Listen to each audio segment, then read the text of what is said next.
মুর্শিদাবাদে ফের ইডির হানা, বড়োয়ার বিধায়ক জীবন কৃষ্ণ সাহার বাড়িতে তল্লাশি। তৃণমূল বিধায়ক জীবন কৃষ্ণ সাহার বড়োয়ার বাড়িতেও হানা দেয় কেন্দ্রীয় তদন্তকারী সংস্থা। এদিকে ইডির গাড়ি ও আধিকারিকদের দেখে পালাতে যান জীবন কৃষ্ণ সাহা, দাবি এনফোর্সমেন্ট ডিরেক্টরের। তবে সে সেখানেই ক্ষান্ত হননি। তল্লাশিতে আসতে দেখে নিজের ফোন ঝোপের মধ্যে ফেলে দেন জীবন কৃষ্ণ সাহা বলে খবর ইডির। তবে পালানোর চেষ্টা শেষ অবধি ব্যর্থ হয়। বাড়ির পিছনের পাঁচিল টপকে পালানোর চেষ্টা করতেই ওই বিধায়ককে ধরে ফেলেন ইডি আধিকারিকরা। যদিও এই চেষ্টাও সম্পূর্ণরূপে ব্যর্থ হয়।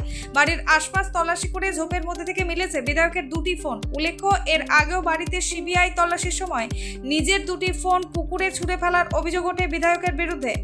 এর আগে শিক্ষা নিয়োগ দুর্নীতি মামলায় সিবিআই এর হাতে গ্রেপ্তার হয়েছিলেন জীবন কৃষ্ণ সাহা। 2023-এর 17 এপ্রিল গ্রেপ্তার হন বড়োয়ার তৃণমূল বিধায়ক।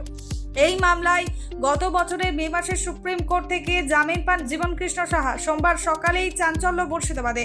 শিক্ষক নিয়োগ দুর্নীতি মামলায় আগেই গ্রেপ্তার হওয়া বড়োয়ার তৃণমূল বিধায়ক জীবন কৃষ্ণ সাহার বাড়িতে হানা দিল কেন্দ্রীয় তদন্তকারী সংস্থা ইডি। ব্যুরো রিপোর্ট, চেতনা নিউজ।